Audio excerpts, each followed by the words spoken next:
El eterno Dios, el Padre, envió a su Hijo Jesucristo. Su Hijo Jesucristo, Él es el camino, es la verdad, es la vida, es la luz. Y Él es la gracia, esa gracia que necesitamos, a Jesucristo. Están cordialmente invitados a este programa, La Palabra de su Gracia, juntamente con el pastor Juan Cano.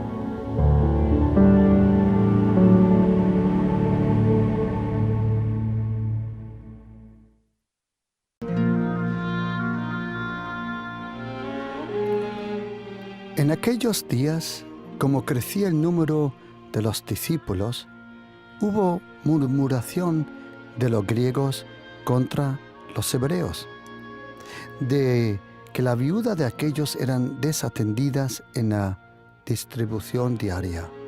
Entonces, los 12 convocaron a la multitud de los discípulos y dijeron: ¿no es justo que nosotros dejemos la palabra de Dios para servir a las mesas?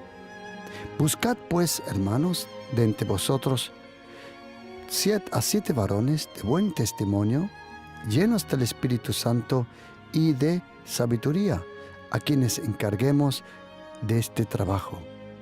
Y nosotros persistiremos en la oración y en el ministerio de la palabra. Y agradó la propuesta a toda la multitud, y eligieron a Esteban, varón lleno de fe y del Espíritu Santo.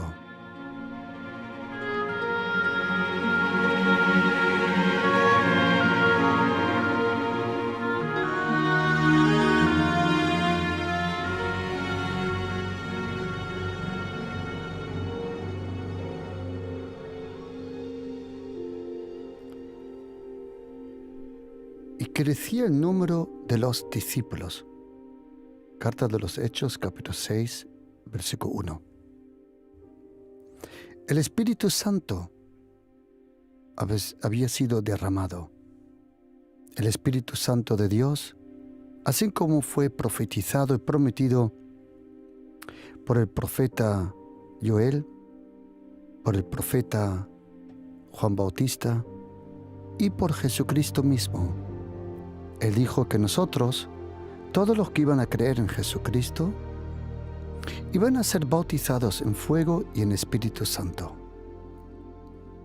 En aquel día de Pentecostés, cuando todos estaban unánimes, como dice en griego, unánimes, homothimaton, cuando todos estaban con un corazón, con un deseo, con una desesperación, con un gran deseo de recibir y esperar a esa promesa. Jesucristo había hablado de esa promesa, de esa persona, del Espíritu Santo. Pero ¿quién iba a ser esa persona, el Espíritu Santo? Jesucristo dijo: os conviene que yo me vaya, porque si yo no me voy, el Espíritu Santo no puede venir a vosotros. Pero dijo el Señor: tranquilos, Él es el Espíritu de la verdad, Él es el que me va a glorificar, Él es el que os guiará en toda verdad. Él solo hablará de mí, de lo mío lo tomará y Él os lo va a revelar. Pero ¿quién era el Espíritu Santo?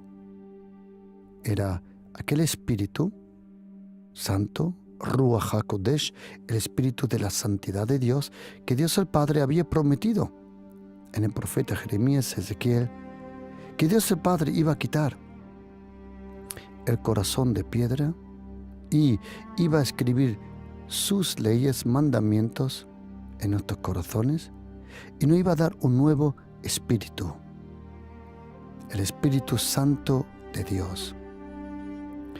Él fue derramado, vino en Pentecostés sobre esos 120 más unos cuantos familiares del Señor Jesucristo. Todos fueron llenos de esas llamas de fuego, esas lenguas de fuego. Empezaron a predicar. El apóstol Pedro predicó una vez y 3,000 se convirtieron. Interesante, una predicación y 3.000 se convirtieron. Hoy en día, algunas veces se predica 3.000 para que se convierta uno, en algunos lugares. Pero ahí no se quedó la cosa. La obra del Señor, una de las características de la obra del Señor es que todo lo que Dios empieza, Dios el Padre le da la capacidad de crecimiento. El crecimiento de Dios, como dice la carta de los Colosenses. Existe el crecimiento que proviene de Dios, el crecimiento que es inspirado por Dios el Padre. No es un crecimiento por un sistema de management del mundo. La iglesia nunca ha necesitado la iglesia del mundo, en absoluto.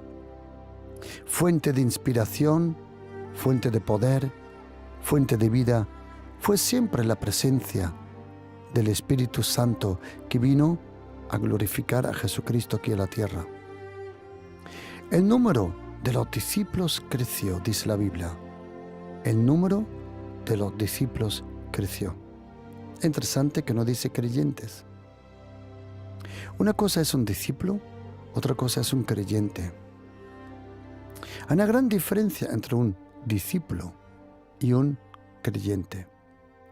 Una de las mejores explicaciones que nos enseña cuál es la diferencia entre un discípulo y un creyente es el Señor Jesucristo, cuando la Biblia dice en Juan 8, versículo 30, hablando Él estas cosas, muchos creyeron en Él.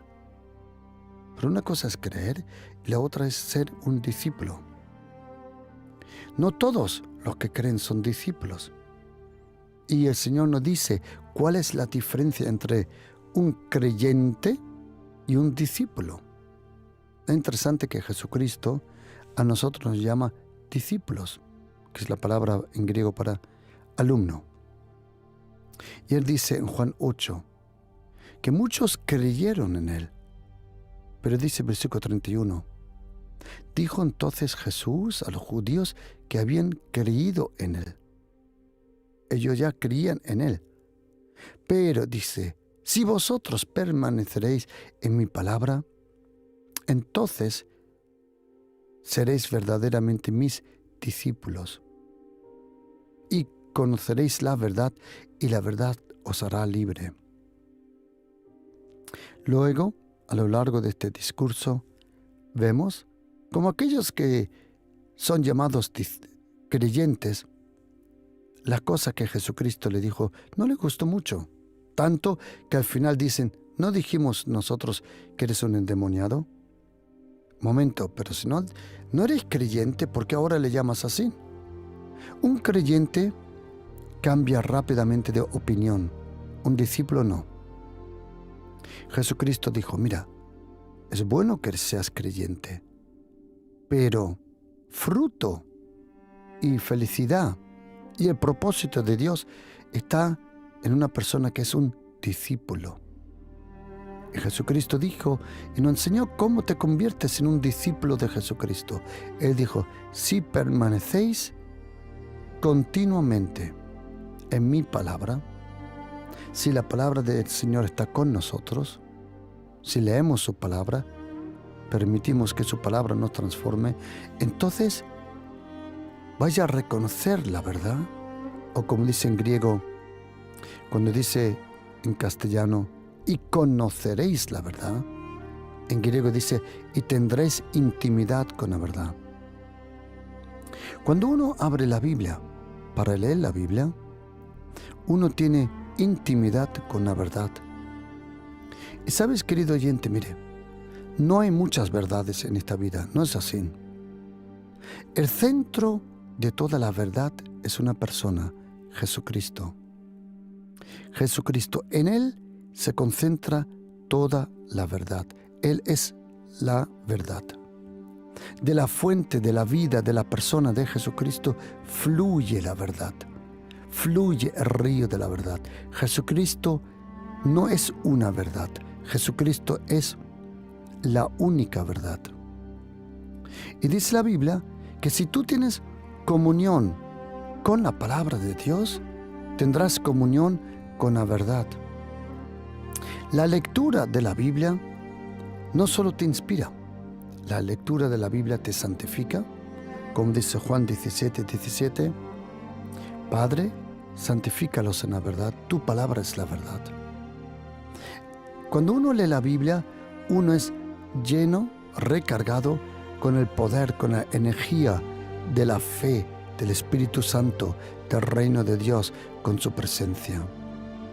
Es la palabra, el poder de la palabra, que nos lleva a la obediencia, y eso da testimonio que somos discípulos de Jesucristo. Hechos 6 dice aquí, una situación muy interesante porque vamos a aprender una cosa impresionante.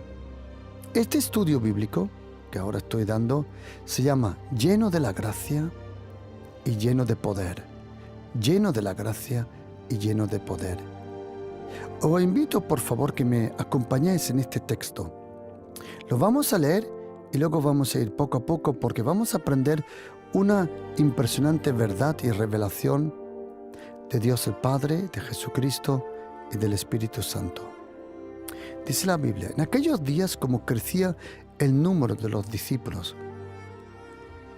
toda iglesia que es plantada por el Señor, una de sus características es crecimiento. Crecimiento que da el Señor. Dice, como crecía el número de los discípulos, hubo murmuración de los griegos contra los hebreos. ¿Por qué? Porque las viudas de los griegos eran desatendidas en la distribución diaria. ¿Quién eran los griegos? ¿Quién eran los hebreos? Interesante que no dice judíos, sino hebreos. Ok. Los griegos eran también judíos, pero su idioma primordial no era el hebreo, ni tampoco el arameo. Era el griego, que era común en todo el imperio romano, que ellos hablaban latín, pero ellos conquistaron un imperio que hablaba griego. El idioma que se usaba el día a día, el daily business, como dice el inglés, era griego.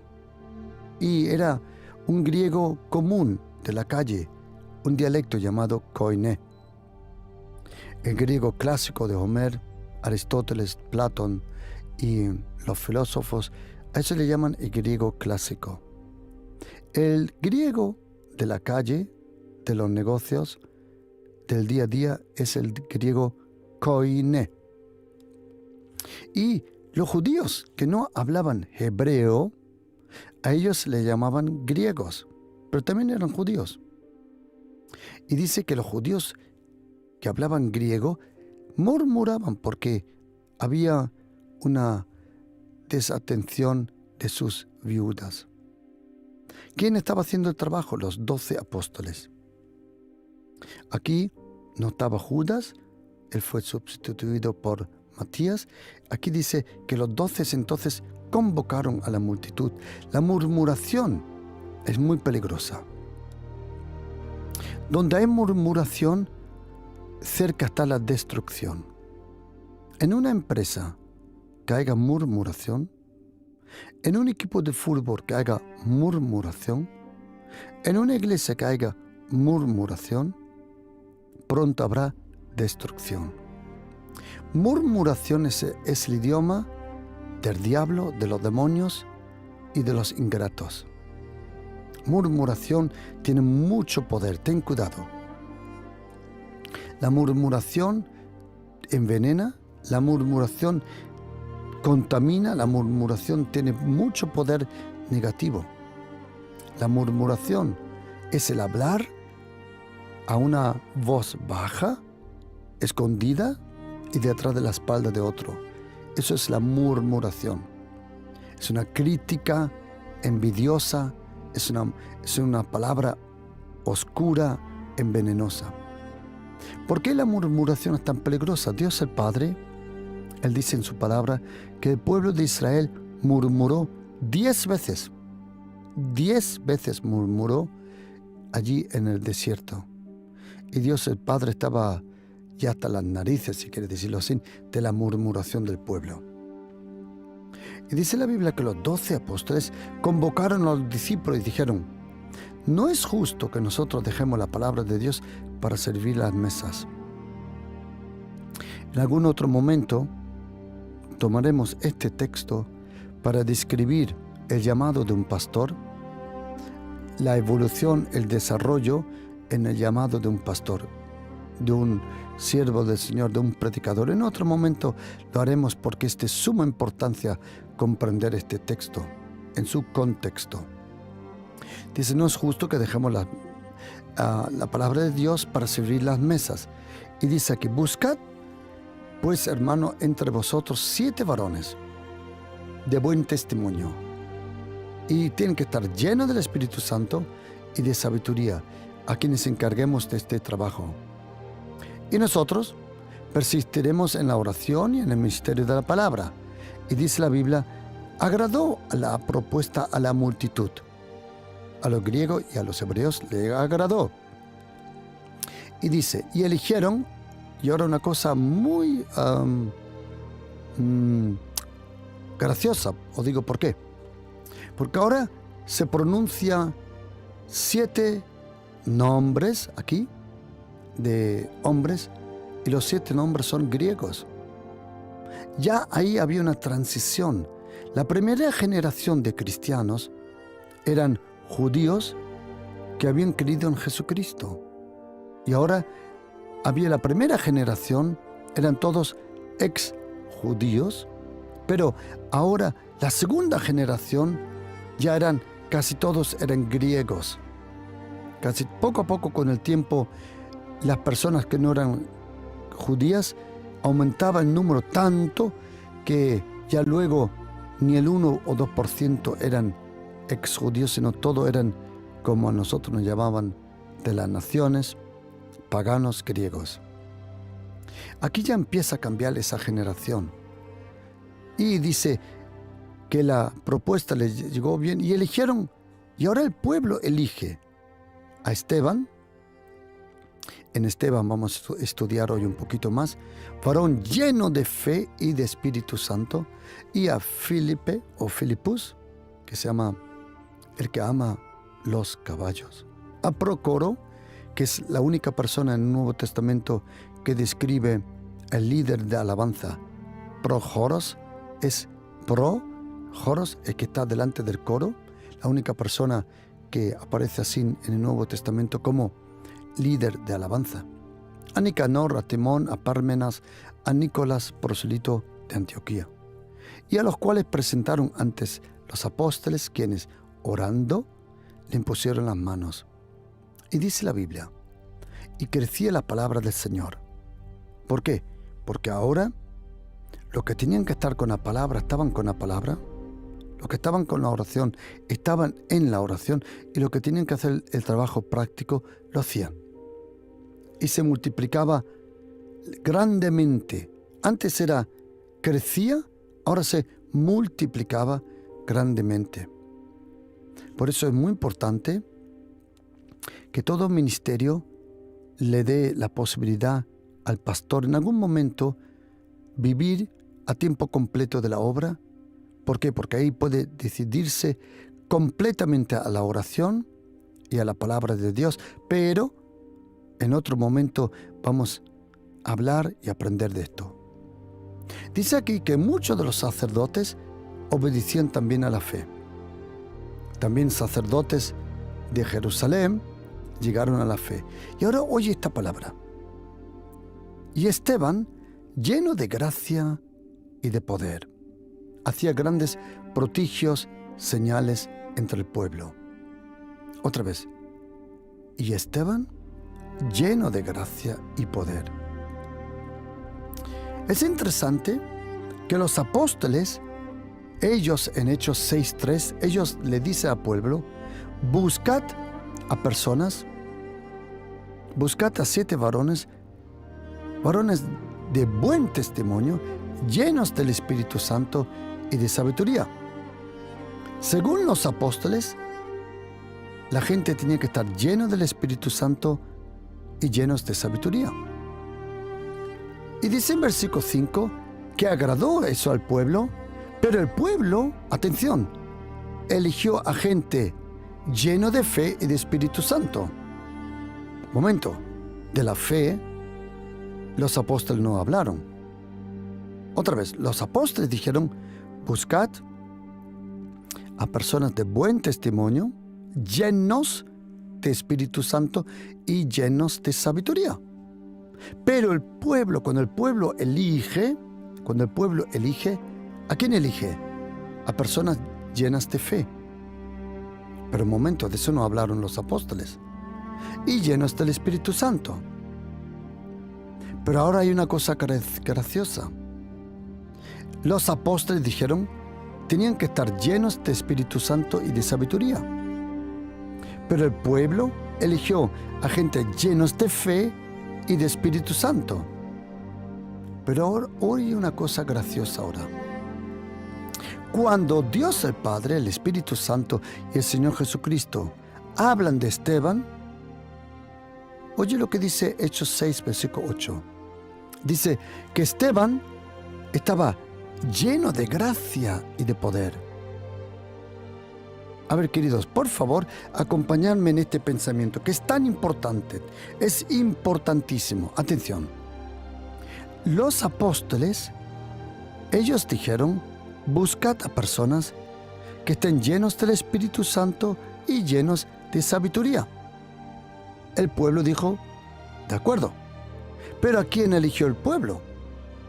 Ellos eligieron a gente llenos de fe y de Espíritu Santo. Pero cuando Dios el Padre habla de Esteban, lo describe así, lleno de gracia y poder. Luego, al final, antes de morir, dice la Biblia en Hechos 7, 55, que Esteban estaba lleno del Espíritu Santo. Y es interesante. Dice la Biblia que Esteban, según este texto, Esteban estaba lleno del Espíritu, era de buen testimonio, lleno del Espíritu Santo, lleno de sabiduría, lleno de fe, lleno de Espíritu Santo, lleno de gracia, lleno de poder y lleno del Espíritu Santo otra vez. Si tú coges el texto entre Hechos 6, del 1 hasta Hechos 7, 55, puedes leer que Esteban estaba, según los apóstoles, Esteban tenía que tener buen testimonio, estar lleno de Espíritu Santo y lleno de sabiduría. Pero según el pueblo, los líderes tenían que estar llenos de fe y de Espíritu Santo. Pero según en los ojos de Dios, el líder tenía que estar lleno de gracia y de poder. Algo que ni el pueblo ni los apóstoles habían pensado. ¿Y sabes qué me he dado cuenta, querido oyente? Que la llenura del Espíritu, de la gracia, está al principio, antes que todas las otras llenuras. Me explico. La llenura con la gracia es la llenura que te llena con Espíritu Santo, con poder, sabiduría, con fe. La llenura con la gracia, la llenura de la gracia está al principio de todos. Déjame dar un ejemplo. En segunda carta de Corintios 13, versículo 14, dice, la gracia del Señor Jesucristo, el amor de Dios y la comunión del Espíritu Santo estén con todos vosotros. Otra vez. Cuando el apóstol Pablo se despide de la iglesia en Corinto, dice, y la gracia del Señor Jesucristo y el amor de Dios y la comunión del Espíritu Santo. Primero, es interesante que cuando tú y yo hablamos de nuestra fe y de la Trinidad, una palabra que no aparece en la Biblia, pero sí describe muy bien lo que nosotros creemos. Nosotros creemos en Dios el Padre, Dios el Hijo y Dios el Espíritu Santo. Siempre que hablamos del Padre, del Hijo, del Espíritu Santo, es siempre en esa orden. Según Mateo capítulo 28, versículo 19, id, haced discípulos a todas las naciones, bautizándolas en el nombre del Padre y del Hijo y del Espíritu Santo. Si eres cristiano, católico, evangélico, si eres presbiteriano, si eres anglicano, si eres pentecostal, si eres ortodoxo, si eres adventista, todos nosotros creemos en Dios el Padre, Dios el Hijo y Dios el Espíritu Santo. Eso es, no hay duda. Y cuando hablamos de nuestra creencia, siempre pronunciamos al Padre primero, luego al Hijo y luego al Espíritu Santo. Siempre. Pero es interesante que el apóstol Pablo, cuando él se despide en la iglesia en Corinto, él no menciona primero al Padre, sino al Hijo. ¿Por qué? Porque él describe, dice, la gracia de Jesucristo el Señor esté con todos vosotros. ¿Por qué antes del amor? ¿Por qué antes de la presencia del Espíritu Santo? ¿Por qué antes de todo dice la gracia del Señor Jesucristo esté con todos vosotros? Querido oyente, tiene que saber una cosa, que sin la gracia de Jesucristo no hay salvación. La única razón por que Dios el Padre no ha justificado es por la gracia de Jesucristo. La gracia no da acceso. La gracia de Jesucristo. Querido oyente, necesitamos la gracia del Señor Jesucristo. Y déjame explicar un momento por qué la gracia de Jesucristo es tan importante para todos los cristianos. No, déjame deciros una cosa. La gracia de Jesucristo es lo más importante en la vida de un cristiano. Algunos dirán, no, pastor, es la llenura del Espíritu Santo. Dame un momento y te explico. Otros me dirán, no, pastor, es la santidad. De acuerdo, dame un momento y te explico. Otros me dirán, no, es la obediencia. Dame un momento y te explico, por favor. Espera. Attention, please. Espera. Atención. ¿Por qué? ¿Por qué digo yo, la gracia de Jesucristo es lo más importante? Acompáñame unos minutos en este pensamiento y vamos a aprender juntos. Cuando Dios el Padre, Él creó al hombre, y acuérdate, el primer hombre se llamaba Adán en español, en hebreo, Adam, de ahí viene la palabra Adamá, que significa tierra roja, barro rojo. Por eso, el primer hombre, Adán, no era un blanquito, blanco, como tú algunas veces ves en las imágenes. No. Era un poco morenito. Yo no digo que era de piel africana, no, pero sí era bien oscurito. Tenía un poco de color. Es una cosa graciosa que los que son blancos quieren ser morenos y los que son morenos quieren ser blancos. Una cosa interesante, pero igual. Y cuando Dios el Padre creó al ser humano, el ser humano se separó de Dios el Padre. Esa separación vino porque el ser humano le dio más atención y más creencia a las palabras que venían a través de una serpiente, que eran diabólicas, eran del puro diablo de Satanás. Cuando el hombre le creyó a las palabras de la serpiente de Satanás y comió del fruto, vino una distancia, un abismo una distancia impresionante de grande. Tan grande que esa distancia se llama la muerte. Y el ser humano se separó de Dios. Nunca Dios el Padre se separó de nosotros. No, no, no, no, no. Fue el ser humano que se separó de Dios. Pero Dios en su infinito, eterno amor, como dice Jeremías 31, versículo 3, dice: yo te he amado con un amor eterno. Y por eso dice: te he prolongado mi gracia. Cuando el ser humano se separó, Dios el Padre, Él quiso atraer de nuevo al ser humano, pero no era posible. ¿Por qué? Porque ahora el ser humano tenía una naturaleza de pecado, de injusticia y de muerte que no era compatible con la naturaleza de Dios el Padre. Dios el Padre, Él nos quiso atraer de nuevo a su presencia, a su corazón, a la vida eterna, pero no era posible, no era posible. ¿Por qué? Porque nuestra naturaleza no era compatible con la naturaleza de Dios el Padre. ¿Y cuál era la solución?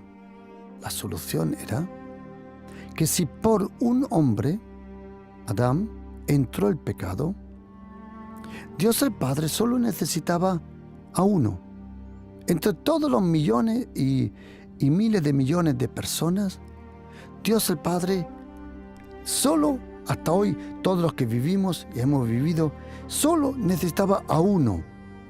Si Dios el Padre encontraba a uno que vivía de nacimiento hasta su muerte, la vida perfecta, si Él encontraba a uno sin pecado del nacimiento hasta la muerte, si Él encontraba a uno que era la justicia desde su nacimiento hasta la muerte, si Él encontraba a uno que nunca pecaría, jamás, ni en los pensamientos, ni en las palabras, de ninguna forma. Dios el Padre estaba esperando de encontrar a uno. ¿Por qué? Porque si lo negativo funcionó con uno, lo positivo también podía funcionar con el otro. Si por un hombre, como dice Romanos 5, entró el pecado, la injusticia, si por la desobediencia de uno, si por la injusticia de uno, todos nosotros fuimos contados como pecadores, si funcionaba que uno nos contaminó con ese virus, el virus ese del pecado, de la muerte, si todos fuimos contaminados con el virus de la muerte, entonces también tenía que funcionar que alguien nos contamine, vamos a decir, con el virus de la santidad, de la salvación. Si funcionaba negativamente, también funciona positivamente. Y Dios el Padre, Él buscó un hombre. Ezequiel 22:30 dice que Dios el Padre buscó a uno y no lo encontró. Y porque no encontró a nadie, Dios el Padre tomó la iniciativa. Él tomó la iniciativa. Solo había una posibilidad, mira, y la posibilidad era esta: que para salvar a todo ser humano, un ser humano, solo uno, tenía que vivir santo, absolutamente santo, ser como Dios, o vamos a decir, para traer salvación a la tierra, un ser humano se tenía que convertir en Dios. Pero como eso es fácticamente imposible, como ningún hombre se pudo convertir en Dios, para acercarnos a Dios el Padre, Dios el Padre tomó la iniciativa, ya que el ser humano no se pudo convertir en Dios. Entonces Dios el Padre tomó la iniciativa. ¿Cómo? Si el ser humano no se podía convertir en Dios, Dios se convirtió en hombre. ¿Cómo? La Biblia dice, en Hebreos 10:5, que Dios, el Padre, le preparó a su Hijo Jesucristo un cuerpo de carne, como tú y yo. Dios había dado la ley. La ley se la había dado a Moisés, los 10 mandamientos, y luego en total 613 mandamientos, pero luego todo el Antiguo Testamento es llamado la ley. Los 39 libros del Antiguo Testamento son llamados la ley, ¿vale? Pero la ley es perfecta, la ley es buena. Cuando lees en Salmo 19, versículo 7, dice que la ley es perfecta, que la ley es buena. Pero en Romanos 7 también dice que la ley, en versículo 12, a la verdad es santa, la ley es buena, es justa, pero hay un problema.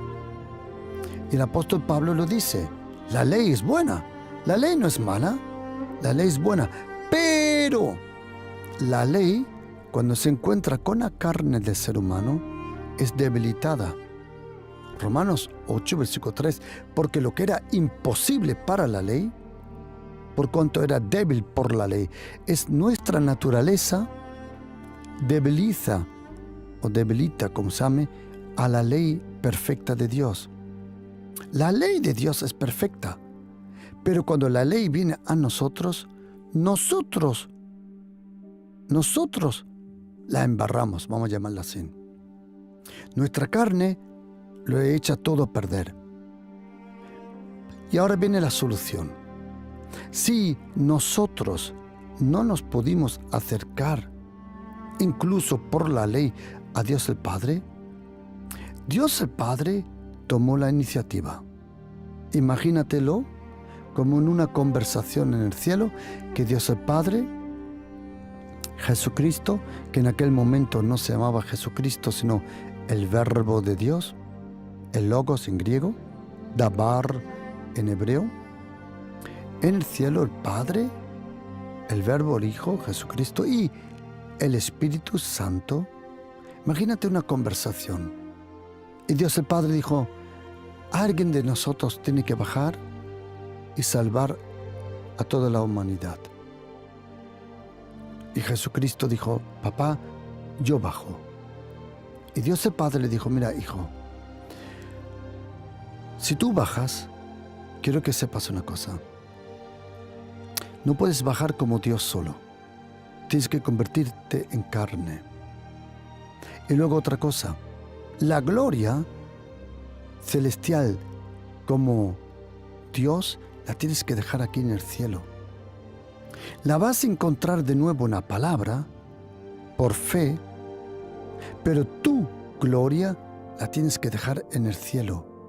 Algo que luego Jesucristo, en Juan 17, versículo 5, Él menciona, dice, Padre, glorifícame con la gloria que yo tenía contigo antes de la fundación del mundo.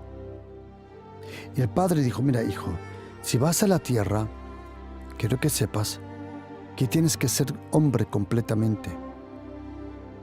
Porque si quieres vencer a Satanás, tienes que hacerlo como hombre. Satanás engañó al hombre, le quitó el poder al hombre, venció al hombre. Y si alguien quiere quitarle el poder a Satanás, no puede venir como un ángel, sea Miguel o Gabriel, y tampoco como Dios, como tú.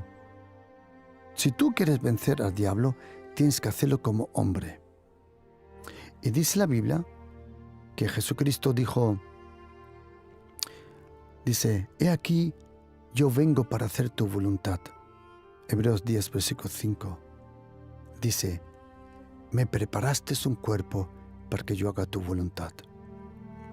Cuando Jesucristo viene a la tierra, Él es el Verbo, Él recibe en el cuerpo de aquella Virgen María, Miriam llamado en hebreo, en la Virgen María allí en el cuerpo de ella, Dios el Eterno y el ser humano temporal, ese cuerpo, hay una fundación, vamos a llamarla así, un fundir, como en un alto horno, donde se cogen diferentes materiales y se unen.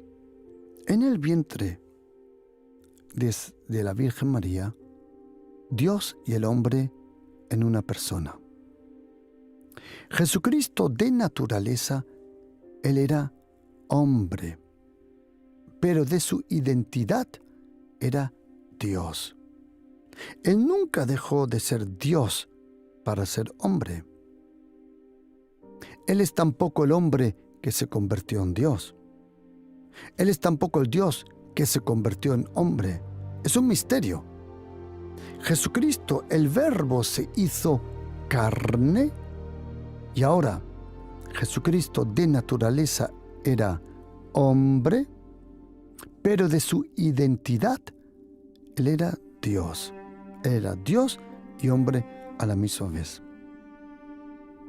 Cuando Jesucristo entonces vive esos 33 años y medio perfectamente, Él se convierte en el prototipo, en el modelo perfecto que le iba a dar, vamos a llamarlo así, la vuelta a la tortilla. Sí, por Adán, que él fue el prototipo del pecado, el prototipo de la destrucción, el prototipo de toda oscuridad, ahora Jesucristo es el prototipo, el primero, de toda una nueva creación. Por eso Jesucristo también llamado el segundo Adán. Porque en los textos originales, Jesucristo en 1 carta de Corintios 15 es llamado el segundo Adán. Porque el primero nos llevó a la perdición, pero el segundo Adán, Jesucristo, nos llevó a la salvación. Y ahora mira, cuando Jesucristo viene a la tierra, Él tuvo que dejar sus superpoderes en el cielo. Él tuvo que dejar todo sus superpoderes de gloria eterna, los dejó en el cielo para, atención, para venir a la tierra y vivir por fe, en obediencia, en santidad. Pero todo eso, en Juan capítulo 1, versículo 14, cuando dice que el Verbo, dice, tabernaculó, vivió entre nosotros, dice en Juan 1, 14, y el Verbo se hizo carne y tabernaculó, habitó, y vimos su gloria. Y ahora tienes que saber cómo está escrito literalmente en griego. Era la gloria del Padre. Era la gracia y la verdad del Padre. Me explico. Jesucristo, cuando vino a la tierra, Él era el primer hombre verdadero por fe. Abraham tuvo fe, los otros tuvieron fe, por fe. ¿Os acordáis? Por fe Abraham, por fe Noé, por fe David, por fe. Abel, por fe. Ok. Pero Jesucristo fue el primero que de verdad vivió la fe completa junto con la justicia, junto con la santidad. Porque Abraham era justo, contado por justo, pero también luego mintió. Él era la justicia, sí, porque Dios se la regaló, pero de naturaleza Abraham no era santo. David tampoco. Ellos eran justos, pero de naturaleza no eran santos. Pero ahora vino Jesucristo, que Él vivía por fe, tenía la naturaleza de santo, era el justo de Dios. Y a todo eso la Biblia le llama que Él vivió la gracia. La gracia. Jesucristo, su vida era la gracia. Cuando tú lees la Biblia, te vas a dar cuenta que Jesucristo habló 170 veces del Padre. Él habló 105 veces del reino de Dios. Él habló 82 veces del Hijo del Hombre. Él habló tantas veces del Espíritu Santo. Y ahora mira, su relación era con el Padre. Su mensaje era el reino de Dios. Su poder era la persona del Espíritu Santo. Pero toda su vida es llamado la gracia. Porque cuando el apóstol Pablo tiene un problema con un aguijón, ora varias veces, y Jesucristo del cielo, en 2 carta de Corintios 12:9, Jesucristo del cielo le dice al apóstol Pablo: mi gracia es todo lo que necesitas. Cuando el apóstol Pablo, él que luego aproximadamente 99 veces habló de la gracia, de otro día lo estuve buscando porque leí algo que él habló 85, pero luego no, yo me di cuenta que habló 99 veces. La gracia es mencionada junto con el apóstol Pablo. Más o menos el texto, 98, 99. El apóstol Pablo hablaba mucho de la gracia, tanto que cuando se despide de la iglesia en Corinto, no le dice a la iglesia: el poder de Jesucristo esté con vosotros, o los milagros, o la santidad. No. Él dice la gracia. ¿Por qué? Porque el apóstol Pablo, según Efesios capítulo 2, Efesios capítulo 1, él sabía que la gracia nos dio la fe. Si tú lees la Biblia y tienes la posibilidad de leerlo en los términos gramaticales como Efesios capítulo 2 lo describe, nos explica que la fe estaba en la gracia. Somos salvos a través de la fe por la gracia. La fe estaba en la gracia. Dios el Padre, todo lo que nosotros necesitamos, lo ha metido en un paquete, imagínatelo. Hay un paquete que por fuera está escrito y pone la gracia, pero en dentro encuentras la justicia de Dios, la santidad de Dios, el perdón de Dios, la vida eterna de Dios, el poder de Dios, la llenura del Espíritu. Todo está en la gracia. La gracia es el principio de todo. Por la gracia somos salvos. La gracia de Jesucristo siempre estaba con nosotros. La gracia siempre estaba con nosotros, pero no nos dimos cuenta. La gracia de Jesucristo, por su gracia. La gracia de Jesucristo es tan importante que el reino de Dios, que solo tiene un trono, en el cielo habrán 24 de los ancianos y de los apóstoles, en total 24, pero el reino de Dios tiene solo un trono. Hebreos 4, versículo 16.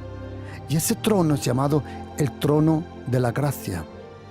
El poder del reino de los cielos es el poder de la gracia. El dominio del reino de Dios es el dominio de la gracia. El trato, como Dios el Padre trata a sus personas, es el trato a través de la gracia. Es la gracia del Señor Jesucristo está al principio de todo. Es la gracia que inicia la vida en ti. Es la gracia que provoca la fe. Es la gracia que te llena. Por eso el salmista, o mejor dicho en ese momento Moisés, en su único salmo que ha escrito, Salmo 90, versículo 14, aunque algunos dicen que Salmo 91 probablemente también es de Moisés, que a mí me parece también que puede ser, porque habla tanto de las plagas, y si alguien comprendía algo de plagas era Moisés. Él era un especialista en plagas. Y En Salmo 90, versículo 14, dice, sácianos por la mañana con tu gracia. No con tu poder, no con tu amor, no con tu misericordia, no con tu compasión, no con tu fe, no con tu Espíritu Santo. Queridos, la gracia, querido oyente, mire, yo creo en el poder del Espíritu Santo. Yo creo en la presencia del Espíritu Santo. Yo creo en la llenura del Espíritu Santo. Yo creo en milagros que demonios echan fuera. Yo creo en los dones del Espíritu Santo. Existen 9 dones y 9 frutos. Primera carta de Corintios 12 no habla de 9 dones, pero Gálatas 5 no habla de 9 frutos del Espíritu Santo.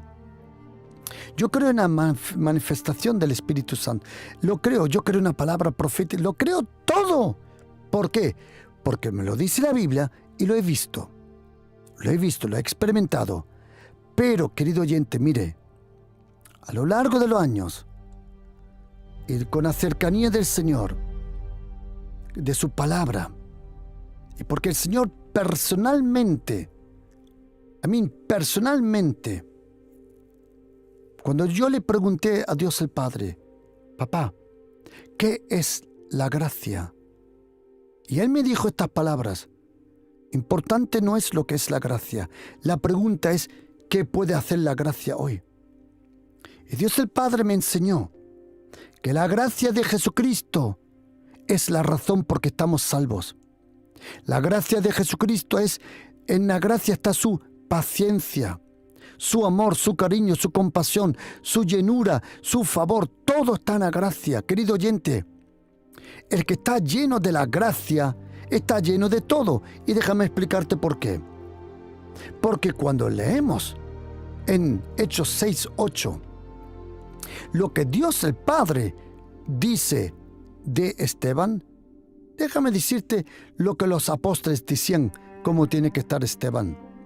Él tenía que estar lleno de Espíritu Santo y de sabiduría.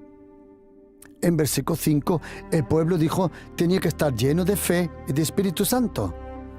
Pero cuando Dios el Padre habla de Esteban, dice, él estaba lleno de gracia. Mire, querido oyente, se lo prometo de todo corazón.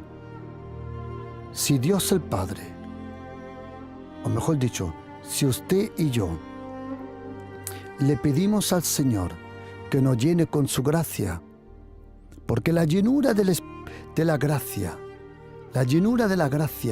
está al principio de todas las otras llenuras.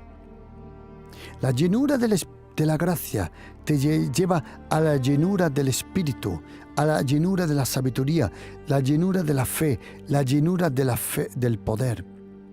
Es que el Señor te sacie, que venga su gracia. Querido oyente, la gracia de Jesucristo es impresionante. La gracia es impresionante.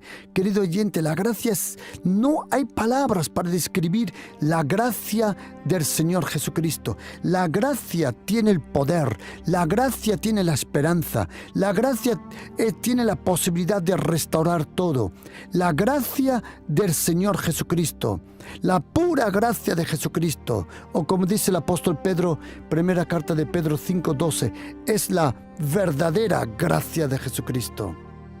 La gracia de Jesucristo es el mensaje de todos los profetas. Primera de Pedro capítulo 1 versículo 10. La gracia es el mensaje de todos los profetas. Querido oyente, la gracia, cuando tú le pides, Padre, por favor, ven con tu gracia sobre mi vida.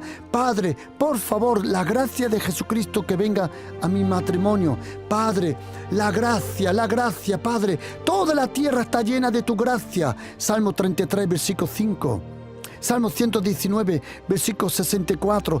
Toda la tierra está llena de la gracia. Salmo 25, versículo 10. Todo lo que Dios hace, lo hace por la gracia.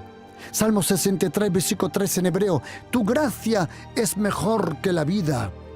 Queridos, la gracia. Déjame explicarlo de otra forma. Atención.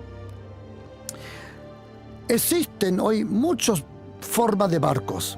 Existen barcos de 300 metros de largo, petroleros, creo que se llaman en español. Existen barcos con velas, barcos pequeños, barcos grandes, barcos rompehielos que van por el Antártico y rompen el hielo. Hay muchas clases de barcos, ¿a que sí? Pero ¿queréis saber un secreto de todos los barcos? Son llevados por la misma agua. Hay muchos dones, mucho poder, mucha llenura, hay muchas cosas, pero todo es llevado por el agua de la gracia. Es la gracia. La gracia es el océano de Dios. La gracia, querido oyente, mire, le prometo de todo corazón, si usted le pide al Señor que Él le dé su gracia para su trabajo, la gracia específica, Dios es poderoso, que puede dejar venir sobre vosotros toda clase de gracia, para que en todo momento, en toda situación tengas todo lo necesario. Segunda carta de Corintios capítulo 9, versículo 8. En todo momento la gracia, o como dice el apóstol Pedro en primera de Pedro 4:10, la multiforme gracia. Querido oyente, mire, no hay matrimonio que la gracia no pueda sanar.